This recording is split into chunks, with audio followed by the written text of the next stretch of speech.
the coming of Baha'i holy days at various intervals throughout the year. Our lives as Baha'is are subject to a degree of periodicity which enables us, beyond the daily assessment, to reflect and to assess and make whatever adjustments are necessary to our spiritual development. Well, this is only intended to be a brief survey of that subject. It's not really the subject I want to talk about, but I did want to briefly touch upon it to illustrate my view that the changes of attitude of which I will now speak depend fundamentally upon a commitment to the process of spiritual development, which I believe rests upon these points of the pervasiveness of the power of the Holy Spirit, the magnetic principle, the interaction of effort and accomplishment, and the need for periodic assessment. Let me now leave that and go more centrally to my subject, which is the required changes of attitude that are necessary for us to survive in this period of transition where the declining process is so strong. Now, there are three elements where I feel changes of attitude are very important to us. The first of these is in our attitude to the world. I believe we should become distinguished by a significant change in attitude towards the world. And let me tell you what I mean by this. We need to become distinguished by our pervasive and abiding confidence in the future. I say this because I think things have changed, not only since 9/11 or since the war in Afghanistan or the invasion in Iraq or the rise of the Al-Qaeda and its association with terrorism in various parts of the world, but beyond that. I believe we have entered a condition where the increasing mass of the people of the world are losing or have lost confidence in the future. Until recent years, it is my view that people thought generally we'll muddle through. Somehow we'll make it. This is not such a great year, but next year will be better. This particular problem will be resolved if we just wait it out. Things will improve. And I think that confidence in the future is rapidly being eradicated. On news interviews, magazine articles, things I read and see and hear about, more and more, to my mind, they indicate the loss of confidence that a better world is coming. There is, to my mind, a rise of a deep fear that the civilization in which we participate is doomed, that it is collapsing around us, that vast problems are appearing on the horizon, be they problems of the disintegration of society, be they problems of terrorism, the spread of pestilences, nuclear proliferation, clashes of civilization, and the like. I believe the mass of the people of the world have entered a period of a sharp loss of confidence. And for that reason, I think it is essential that we not get caught up in those attitudes, but that we manifest and express fully our total conviction that a good world is coming. Why are we so convinced of that? Not because of any great wisdom or insight on our part, but simply because the founder of our religion tells us that. Baha'u'llah tells us categorically, explicitly, and in great detail that we are going through an age of transition, that humanity will come through it, that there is no doubt, there is no uncertainty. The writings do not minimize the difficulties, the challenges, the ordeals that sections of humanity may well experience in the years to come, but the writings make it clear beyond any possible doubt that a good world is coming, that world unity will be achieved, that world civilization will be constructed, that what is expressed in Christian expectation as the coming of the kingdom of God on earth will occur, and that humanity, world civilization, will evolve hundreds and indeed thousands of years into the future in the Baha'i cycle. We need to internalize this. We need to get it as part of our automatic thinking, so it shines in our eyes. It's clear from our conduct, from our approach to our daily lives, that we really believe this. This will be apparent in the fact that we plan for the future, that we're building for a better world, that we're taking those personal actions that are associated with somebody who has confidence in the future.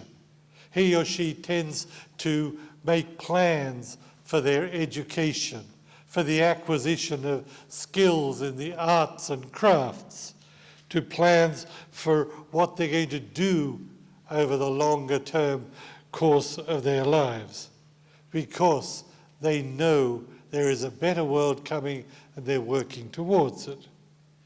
If we do this, we will not only survive the depression, the gloom, the pessimism, which I think are increasingly invading all sections of society, but we will act as a shining example of what the world can see in us, and which will give it hope and courage to face the future. In so doing, we will encounter a certain degree of hazard. People will say to us, "Why are you so confident of the future? Why have you such a sense of assurance? How will it come about?" Generally, people who are positive and optimistic are so because they don't really know what's going on. People who are happy and content, one tends to want to deflate their balloon by telling them that what really the world is occurring. We are confident in the future because we know what really is going on. And what really is going on is that the rules have changed. All the rules have been changed by the coming of a manifestation of God, bringing this great source of spiritual power and changing the conditions of the world in a very fundamental and a very mysterious way. As the writings say, the world's equilibrium has been upset. When we are questioned about our confidence, we can point to our teachings, to the spread of these teachings and their increasing influence in society. People will say to us, but history shows good ideals have been doomed to failure, and the record of history is replete with such examples. Why is it that you are confident of the future? Our answer is this, that we have a unique delivery system designed to translate high ideals into practical reality. And that unique delivery system is what we now call the Baha'i Administrative Order. It is not simply the way in which we organise ourselves and conduct meetings and decide who's going to be a member of which body and the like. It is far more than that. It is a vehicle for our collective unified actions. It is a means for avoiding evildoers destroying commitment to high ideals, and it is a way of training us in the behaviours needed to bring about a new world. The other aspect, of course, of our confidence in the future lies in the fact that our teachings, and of course the messages that come to us from the world centre of the faith periodically, are all designed to give us what I would call a process orientation. The whole tenor of the faith from its earliest days onwards is one of process rather than event orientation. The recognition that things change and develop in an organic manner. When the first Baha'i went to, say, a continent like South America, Shoghi Effendi designated her as the spiritual conqueror of South America. What do you mean, spiritual conqueror? Nobody heard of her. She came and went.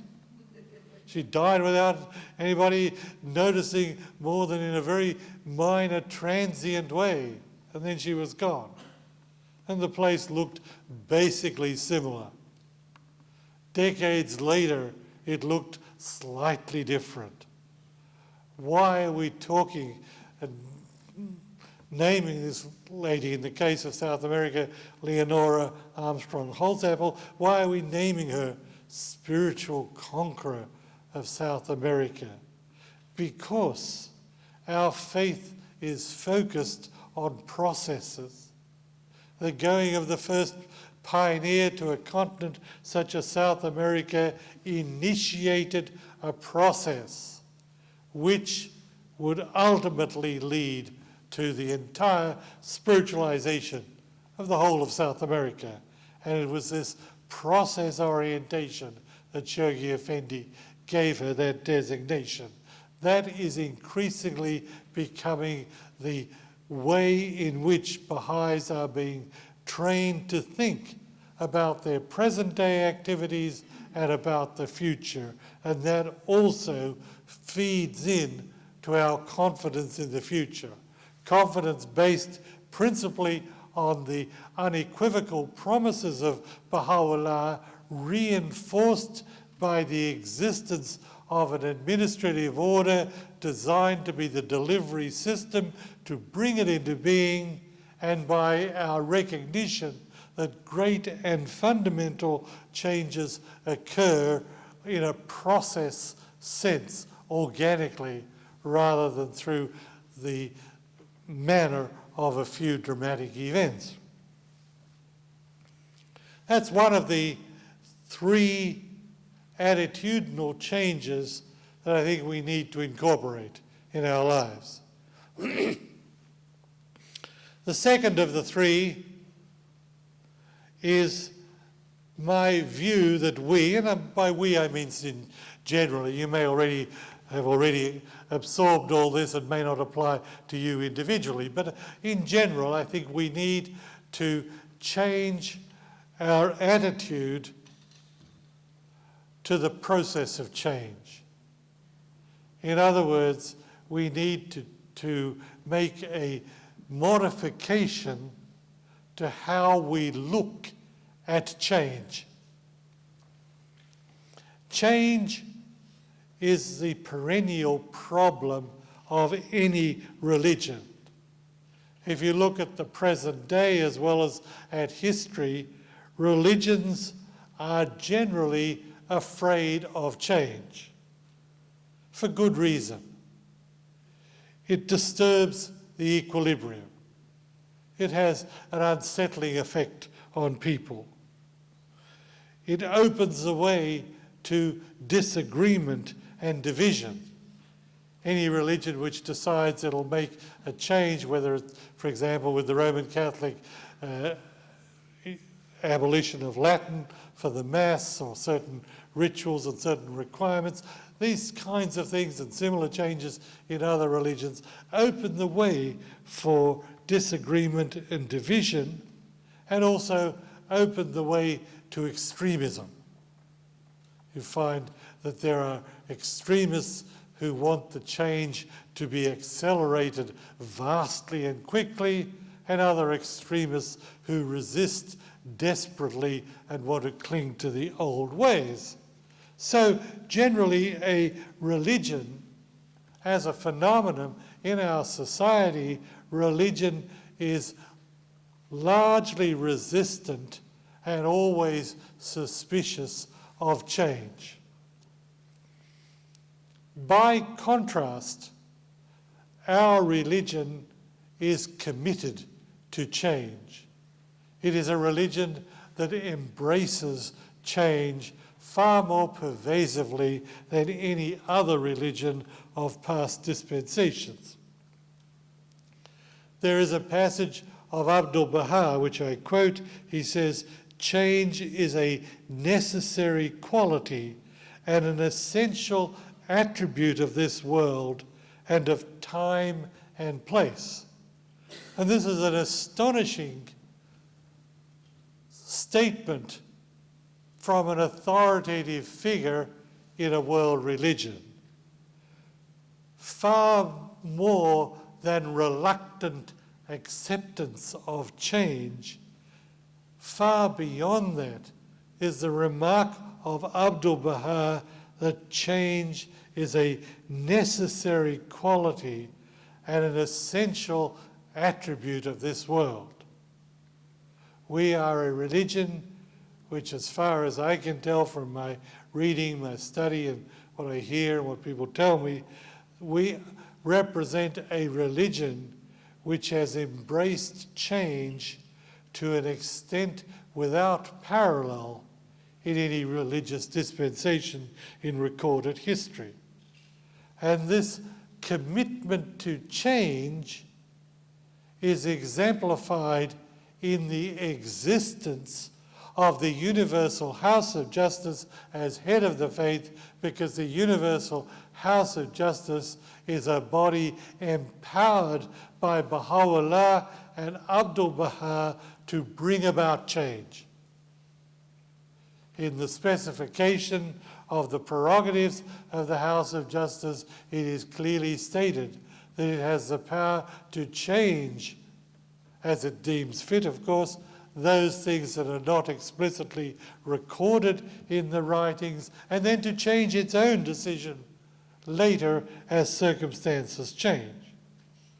What that means is that we are part of a religion which can and will continue to give expression to creativity, to development, to innovation as the civilization grows and develops. This is wonderful. But what it means is that we as Baha'is are subject to test when change occurs. Let me give you a simple example. During the time until 1963, the practice, which had been followed by Shoghi Effendi because of the conditions, the social conditions in the Middle East, was that Eastern and Western pilgrims were segregated. They went at separate times to the shrines. They essentially had dual tracks, separate procedures for the pilgrimage. The Universal House of Justice, when it came into being in 1963, soon thereafter decided that it was appropriate to change that. And now Eastern and Western pilgrims mix together as one group. 40-odd years have passed and we take it for granted. It was not so at the time.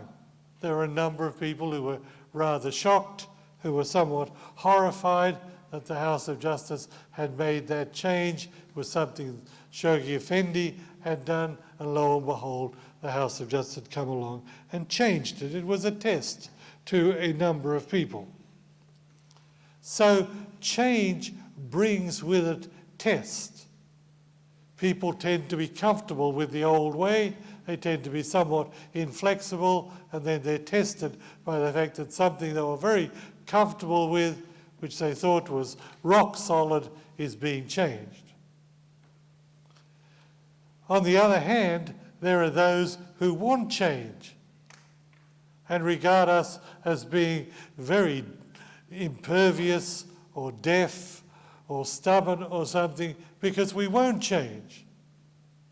There are people who appeal to the Universal House of Justice to change the restriction specified by Baha'u'llah